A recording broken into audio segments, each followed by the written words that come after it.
reality and the hard truth is, did my church grow? Yes, it grew to the if not the first, it's either the number one or number two largest Church of God church in Kansas. And but I that sounds really good on paper, but it I was dead. I mean, after 2 years, I was done, and I couldn't stay any longer because I was so beat down and worn out. I had to do something else.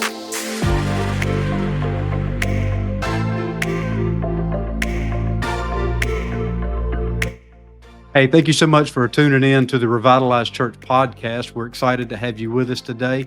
It's great to have Pastor Mark Ingram with us today. Pastor Mark is in Monroe, Michigan at Stewart Road Church. His life has been quite the journey. If you haven't heard about it or read their book that they came out with, I'm sure that you will be blessed by this. We're looking forward to having this conversation, to learning what he knows about church revitalization, what has he put into practice, what's worked, what didn't work. So I know you're going to be blessed. Hang in for the rest of the episode and enjoy this. Hey, Mark, thank you so much for agreeing to be here. I know you've got a busy schedule. You got a lot going on up there in Michigan, and so excited to be able to tell your story today. Thank you for being a part of this, and I look forward to hear what you got to say. Hey, thanks so much. We're honored to do it, and just thrilled to just share some stories, share some insight with you guys, and just grateful for the opportunity. So thank you for having me on, and just love church planting, church revitalization. It's all a lot of fun, good stuff. Now, you've done a little bit of both of those. You've been a part of church plants and church revitalizations, right? So if you don't mind, take a few minutes, just tell us about yourself, tell us about your family, where you've been, and a little bit of your experiences. Yeah, absolutely. So I'm married to Christy Ingram, and I have two children. They're almost, well, I guess they would be adults now. Sarah and Drew Ingram, and Drew is 17, Sarah's 20. And we've been serving in ministry together now for a little over 20 years. We started off in Virginia. That's kind of where we just really started our ministry. We were non-denominational. We were part youth pastors and associate pastors. Then we did that for a while. And then God opened the door for us to move to Kuwait. That was really by a mentor of mine that I had. He had been mentoring me for overseas ministry. I traveled with him to Africa on multiple occasions. And that's really where God just put in my heart a real strong burden for missions, for just the global ministry, the global church, the international church. And so that's kind of where the interest begun to spur inside of me. And the door opened for us to go to Kuwait through this individual. He invited us to go and to look. And so we went to Kuwait. We committed to a 5-year journey there. We can talk more about that if you like, but we ended up planting 2 different churches while in Kuwait, mostly of young people, over 20 different nationalities. It was like heaven on earth. I don't know if I'll ever pastor such a kingdom focused type of ministry again. It was extraordinary. It changed my life forever. It changed my outlook of ministry. It changed my how I just in every way and shape and form of how I approach ministry. It changed my family, my kids, my wife, all of us are, because they did ministry with us in Kuwait. We just have a different perspective. That's not necessarily to toot our own horn and say we're better. It's just that we're just different. We moved to Kansas from Kuwait. We were not planning on doing that. We were actually wanting to stay home in Virginia, kind of take a church there. And we were invited at the time by Bishop Rice, Darrell Rice, to come and to look at a church revitalization. He said, look, Mark, I know that there's something out there better for you guys if you want to take it, but we could really use your help here in Kansas. This is used to be a strong church for many years, and we would love for you to come and look at it. And we reluctantly went. We really did not want to move to Kansas, had no intention on moving to Kansas. And we just said, you know what, we'll do a road trip and visit Colorado and just stop by, preach, and just see what happens. And we did that. And um, over the weekend, after we had preached that Sunday morning, we both kind of were like, no way are we going to take this. This is just not what we want. And we were eating breakfast at IHOP, and I heard the Holy Spirit just plainly say to me, and it was a confirmation to Christy, that I had, the Holy Spirit just said, I've trained you for this. This is why you're here, and I want you to take this church. And I said, Lord, I can't take this church. This church is, I felt like you're taking me back to Egypt, not moving forward. I felt like we're just a step backward. And then I knew the kingdom is not like we perceive it to be. Many times we think of the kingdom as a ladder that you just Hmm. go from one advancement to the next. But sometimes the upward way of the kingdom is going down. and Right. uh, and so we took that church in Kansas. So that was our first revitalization, and we would have more to come.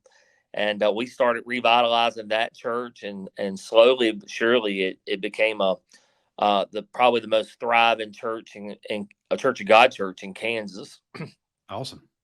So yeah, that's kind of a little bit about us and what we're doing now. And here we are, and we moved to North Carolina 6 months ago, and loved North Carolina. Was thankful for the 5 years of ministry we had there.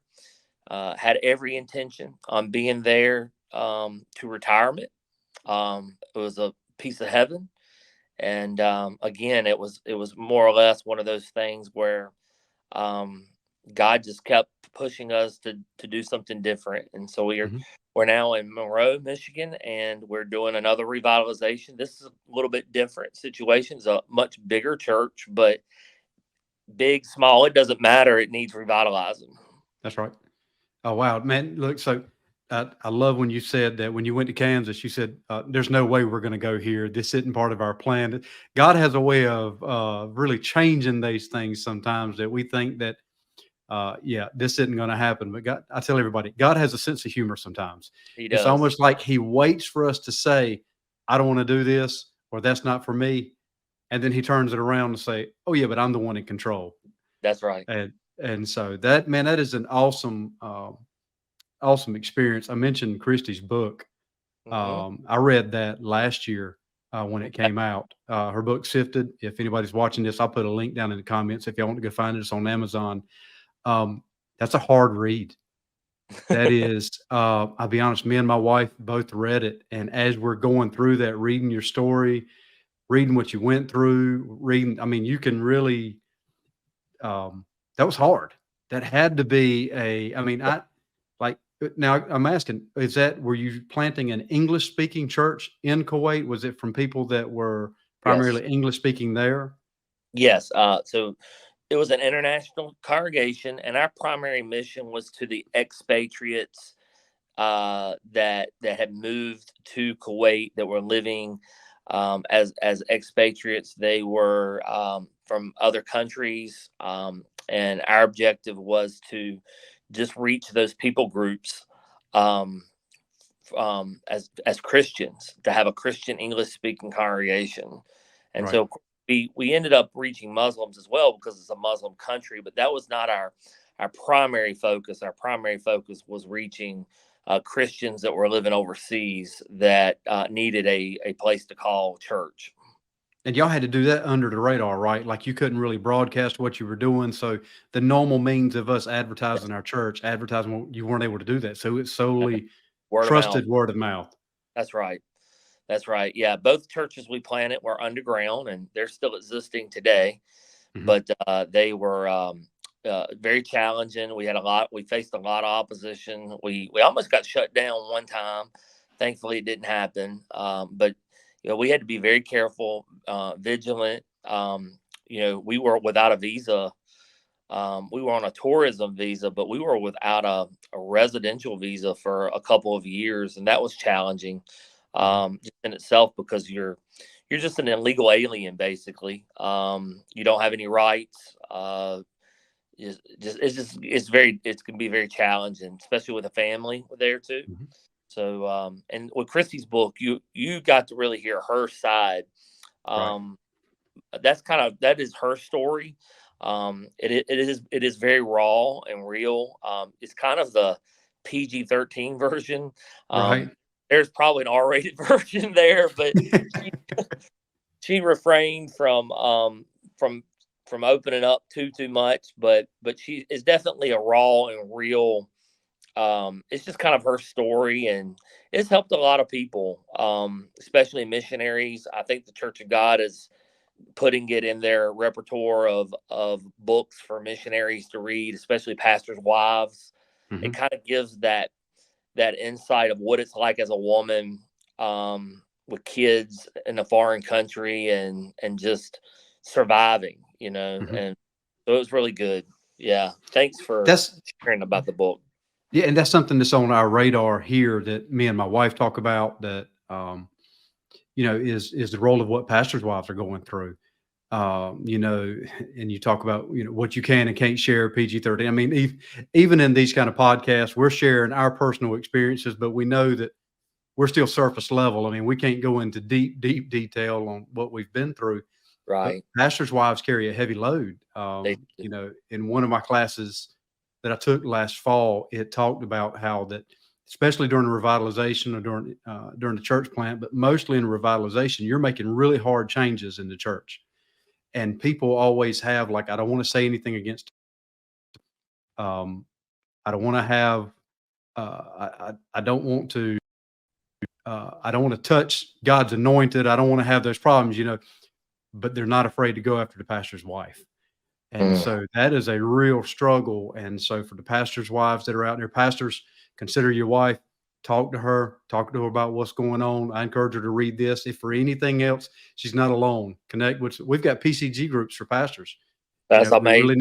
We need to be pushing that for pastors' wives. Amazing. And in church revitalization or church planting, there's a there's a there's a different level or degree of difficulty that, you face as a couple walking into situations that are very bleak, and there's no help. There's no team in place. There's no staff in place. There's little to no finances, and you really have to be a team, as a husband and wife. You have to kind of come in together and do it together, and it can be tough. It can be tough on the spouse because, um, they might not have friends, they might not have those connections, and so you really have to lean on one another for support, for encouragement, and it really takes, I would say, in church revitalization or church planting,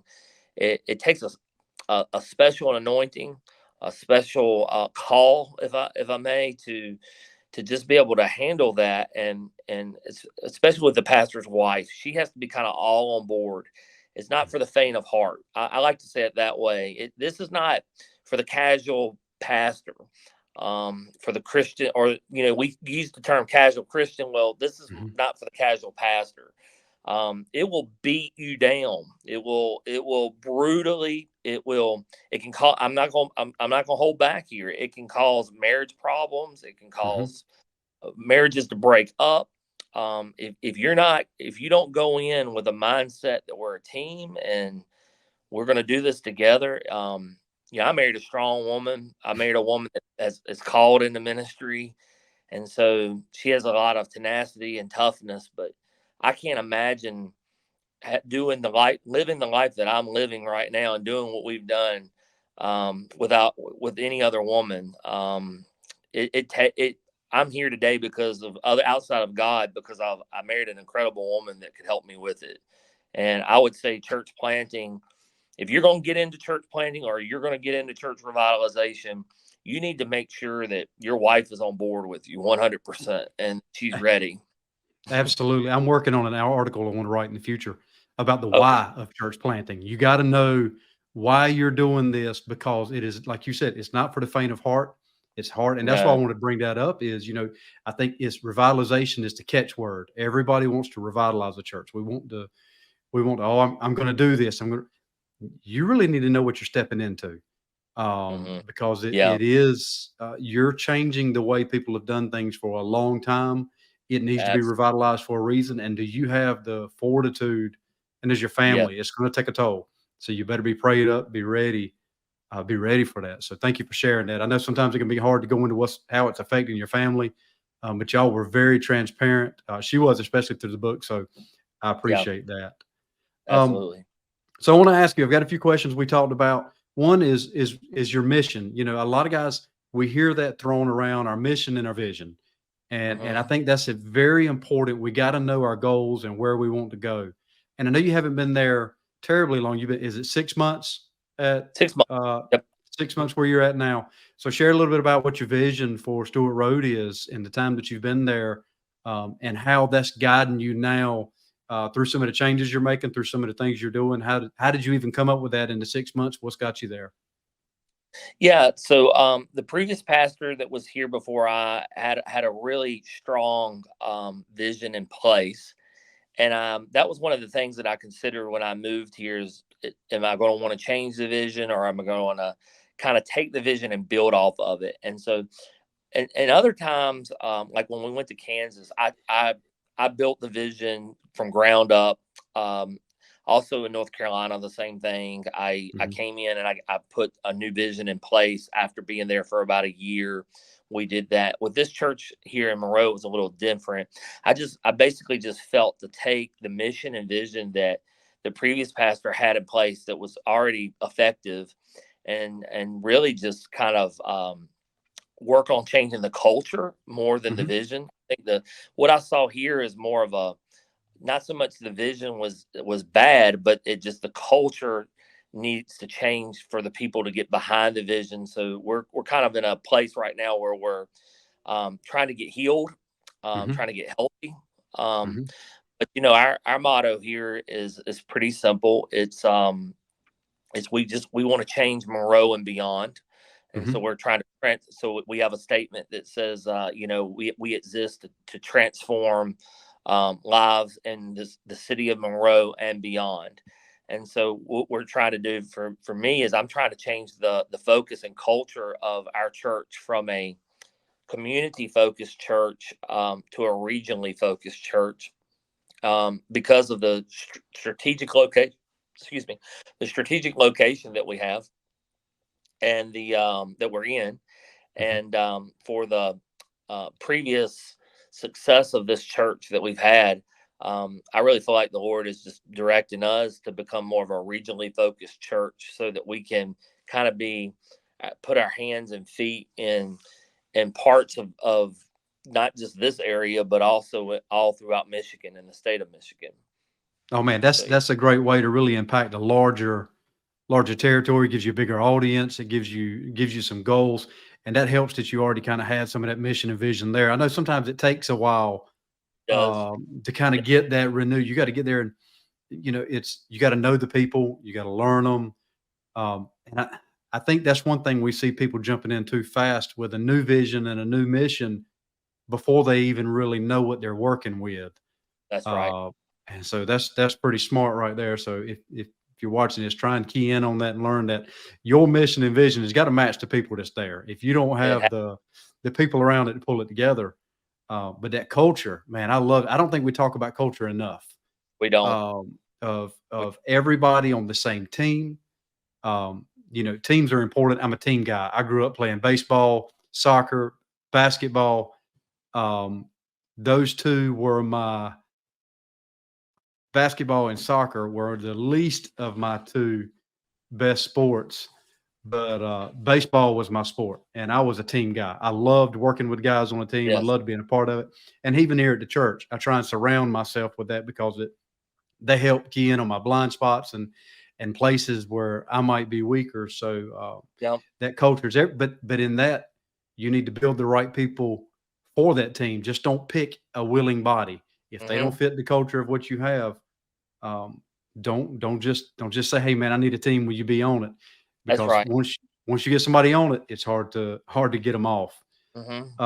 So you might not be able to talk about enough about where the church has been and where it's going now. and as far as you've only been there for 6 months now. Hmm. But I mean, what do you see? What's some of your goals in the future that you'd love to see? I know you said you want to reach out, but do you have anything that like in that 3 to 5 year goal that you're willing to share? You ain't got to share that you haven't told your church yet, but like, what are Hmm. you forecasting for them? What are you vision casting?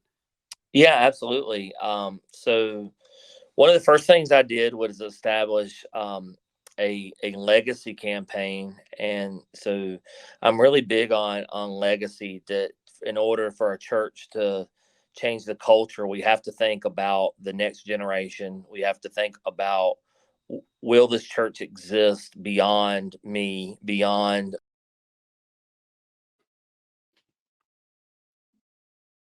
as a legacy in our church of let's build for tomorrow, let's build for the future.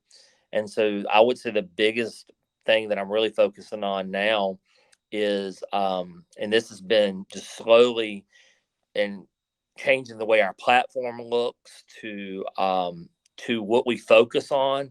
And it's not that we don't care or not love or honor our seniors. It's very important that we do honor them and that we respect them, but at the same time, there has to be an emphasis on the legacy of the church so that it won't die and that it has to move forward.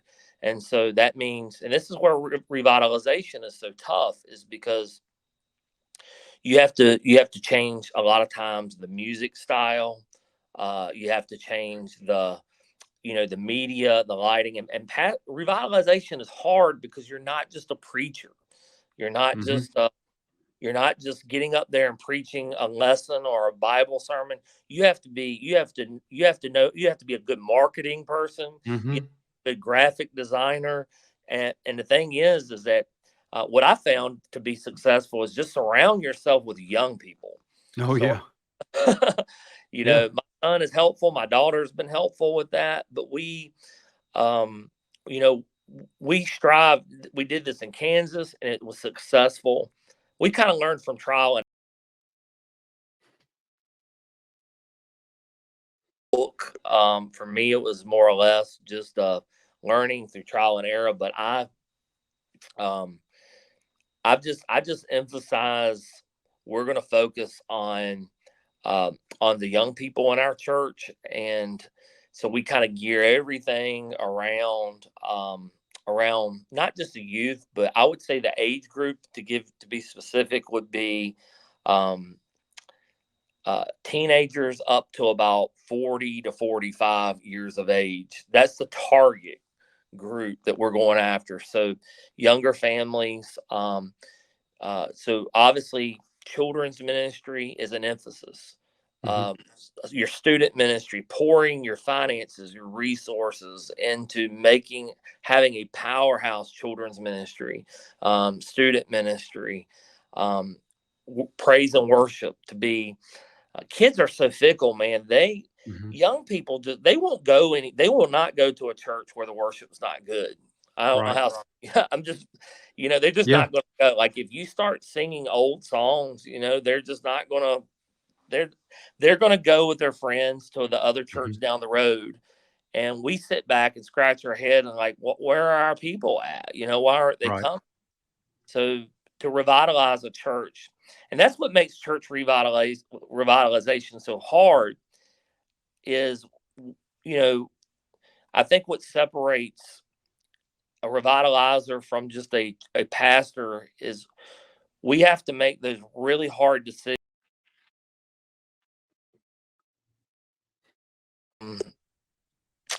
Every church I've pastored and I've revitalized, I've lost some key families. And But that's hard. it's very hard.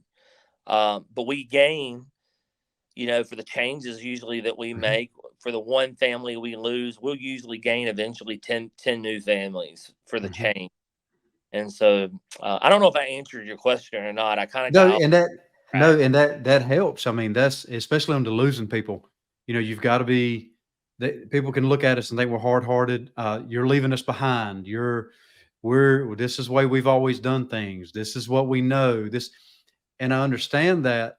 But that's also what happens is you get to a place where you really like it, you're really comfortable, and then you stay. And then, you know what I'm saying? And once that happens, you kind of plateau. Well, a lot of churches are still trying to relive 2000 to 2005 or Yep. 1990 to 95, whatever their glory days are. They're trying to mimic that and do the same thing.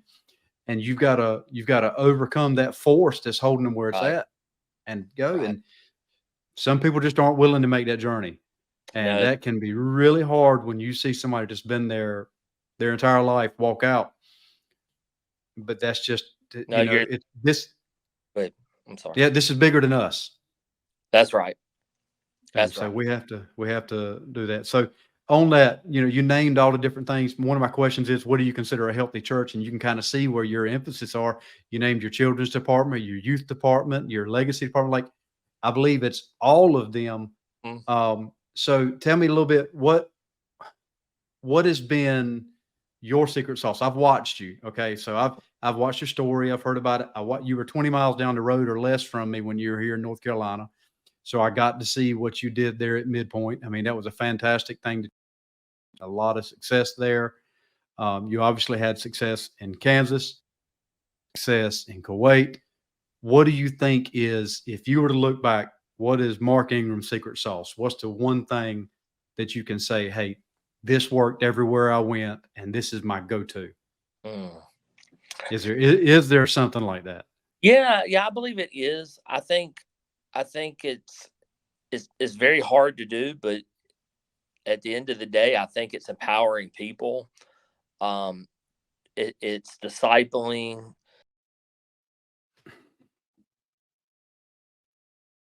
A lot of pastors today are they're really good shepherds. They're really good preachers. I think our denomination has some of the greatest preachers on the face of the earth. I'm convinced that great preaching doesn't grow churches. I'm Thank not goodness for that. the Can I amen that? I'm thankful Hey, for that one. and I say the same thing. I'm not the greatest or most eloquent speaker. I'm more of just a teacher preacher, kind of go back and forth. But I think what grows churches, the secret sauce is having a vision and just every single Sunday casting vision to your people. I didn't realize I was doing this until somebody pointed it out to me. Matter of fact, they pointed it out to me at midpoint. They said, Pastor, do you realize you cast vision every week? And they were telling me, they were like, I've never met a visionary quite like you. And I didn't even know I was doing it, but I Mhm. think that vision just flows out of me. Um, it's kind of just it's my gifting from the Lord. If I had to describe myself in a nutshell, I would say that I'm a visionary. Um, Awesome. I, I'm always looking ahead. I'm never happy with like the present. I have to really Right. work hard to be content in the now because I'm always thinking about where we need to be. And so I think vision, casting that vision, Habakkuk 2:2 says that we're to write down the vision and make it plain. Mhm. That those that read it, they'll read it and run with it. And so you need people. You need to make the vision plain so that they can see it. They need to get excited about it. And I think that's where the making disciples and building a team, get a team around you that, man, they're just engrossed with the vision. Mhm. They're so on fire. And young people, if they see that you're behind them Mhm. and like that you've given them a mission and that you're supporting them, they'll get behind you. And Absolutely. and the older people will they'll join in the ranks with you, even though they might not like the newer music style or the lights or that kind of stuff. They might like the traditional stuff. Let me tell you, um, I love what Brian Cutshaw said in his book Bows and Arrows. You Mhm. know, when you start getting the older generation to see, hey, my grandchildren want to come to church, my children want to come to church. the grandparents will be like, you know what? I'm okay that the music style is not a hymn or an older song because my grandchildren come here and they love worshiping God here. And then they'll Hmm. start pouring resources and money and into the vision because they're seeing their children come. And I don't know if I answered the secret sauce there, but that's kind of how it's worked for me. No, I don't think we share vision enough. If somebody could take that, me and my wife were discussing this. I'm going back through training, starting in a couple of weeks with some of the people at my church with my volunteers, and I said I can't expect somebody to do something that I've never talked to them about. I can't Right. expect our church to get on board with something I've never shared. I can't expect us to get somewhere if we've never. And so we hear people that talk about how hard it is to get there, everybody on board, but yet have you ever really shared it in a way that they can understand it? And you pastor, like I do, that you never have the same conversation, you never have the same congregation 2 weeks in a row. And so if Yeah, you say something this week and you say something next week, you're going to cover. I that's know Beasley told me one time that he preached the same sermon for a month. He said, hmm and I still didn't cover everybody. And so, that's our thing. Share that vision, share that vision, share that vision. I love to watch Chris Hodges. He's one of the ones I like to learn from a lot. And man, when you watch him, when he first gets up before a sermon, he shares every Sunday. This is what we're doing. This is what you're a part of. And so it's that's funny. very, very valuable. It's funny you mentioned Chris Hodges. I would say that Chris Hodges has probably had the most impact and influence on my ministry in the recent years as anyone. Hmm. I've been to a few of his growth conferences, and yeah, so he's definitely a guy. Highlands Church is a church that I would look at. They have a model there that it works. Yeah, they're on point there for sure. And a lot of their resources are free. You go to Yes. Church of the Highlands, look at their website. You can find a Yep. lot of training. If you can't train your greeters, your hospitality team, your ushers, they have hmm videos for that. So That's right. check that out, man. So we've got your vision. That's your secret sauce. I love to hear this one. What's your biggest bomb, man? What is something that, like, when you got done? I love to tell everybody one of my favorite things. You'll probably hear this on every podcast, is the time I walked off the stage with my mic still on and looked at my wife and said, I bombed that one, with the mic and the live stream still on. So everybody knows I felt like that, but I learned something from that day. So Yeah. I learn more from my failures, I think, than I do my Oh, successes. So absolutely. Yeah, for what's sure. your biggest learning experience that you wouldn't mind sharing? Yeah. Gosh, there's so many. Not that many failures. Come on now. oh yeah, there's a lot.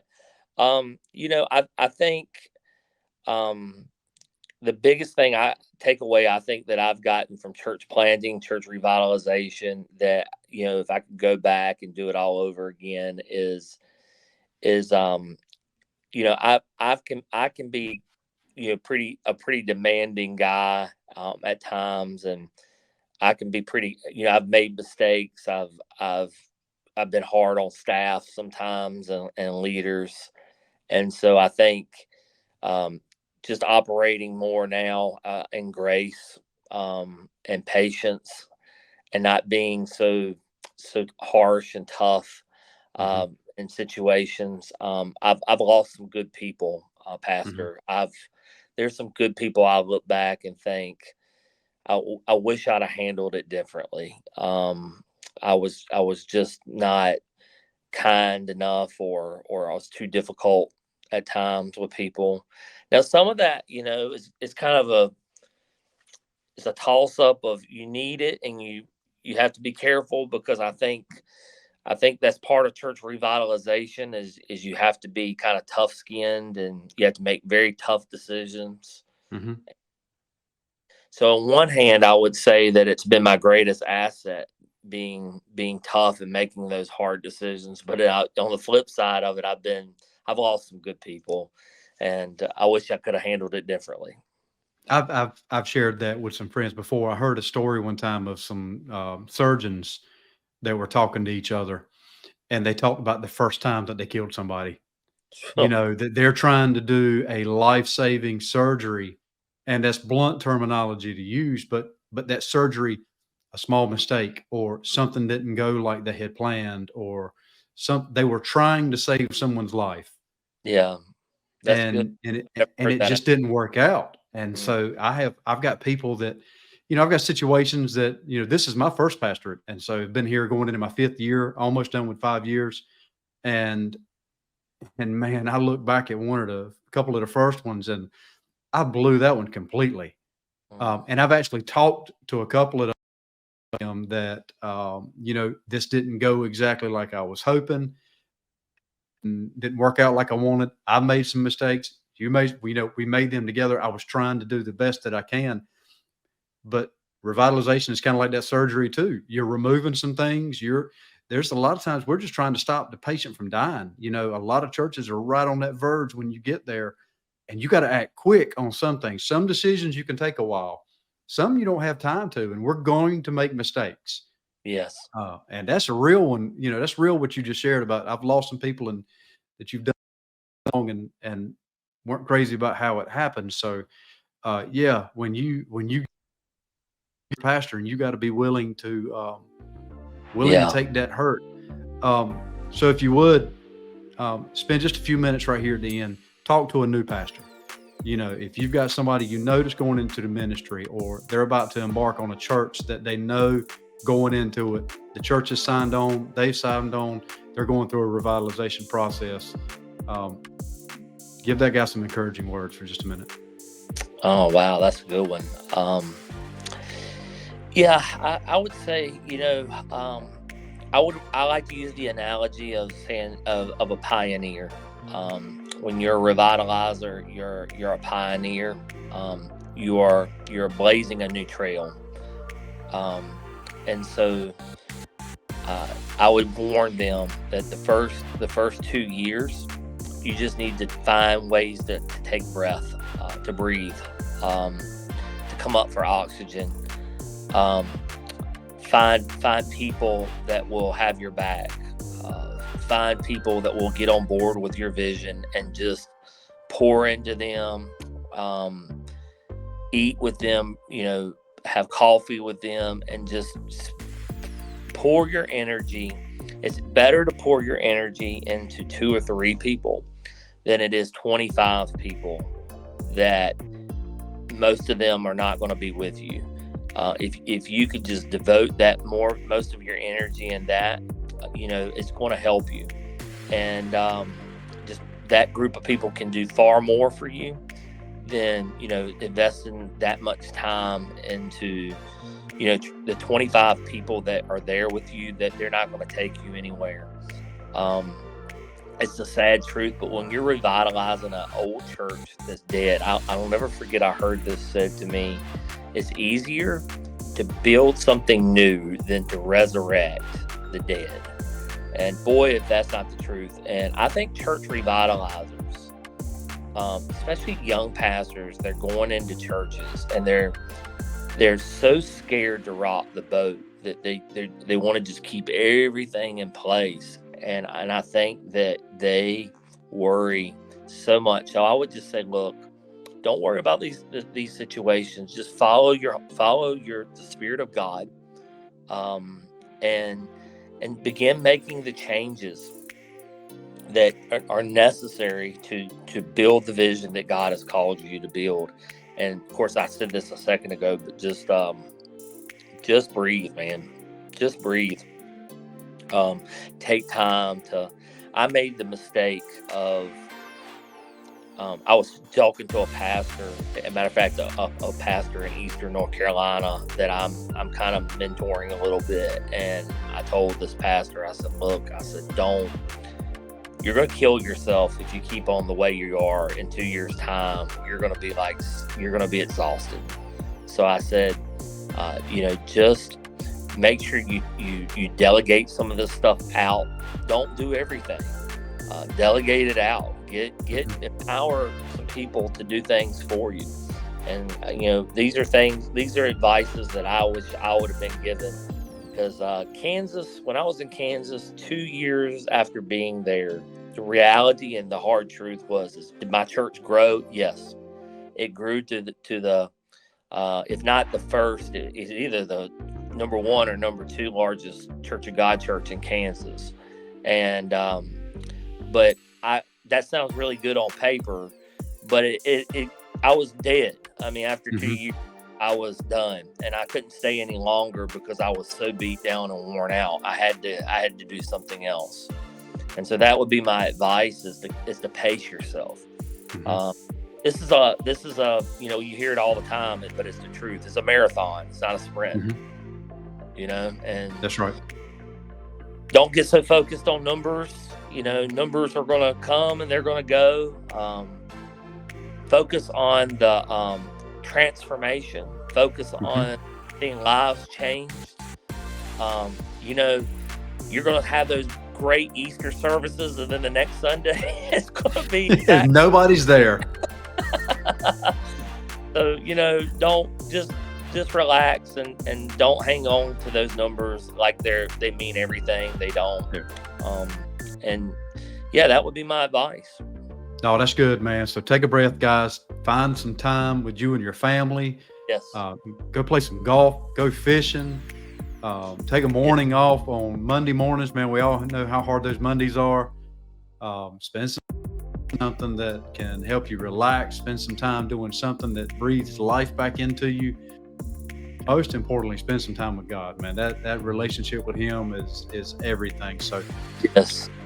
Thank you so much for your time, man. That's been some great information. I hope guys will glean from that. If you get a chance, check him out up at Stewart Road. You're doing some great things. Looking forward to seeing what you're going to do there. You've got a proven track record, so I hope the people there are excited and ball in, and we'll be praying for you and do the same, praying for you. Season down here in Eastern North Carolina. I know you would as when you were here before about the heat and the humidity, so it won't be long till them things are back. But so keep us in your prayers up there. We'll be praying for you. Thank you so much for being a part of this. Thanks, Pastor. We appreciate you. Thanks for the ministry that you're doing, the opportunity to do this with you. I'm honored to do it, and thankful for you, thankful for your family and ministry, and God's best to you guys as well. Sounds great. Have a great day, everybody. God bless.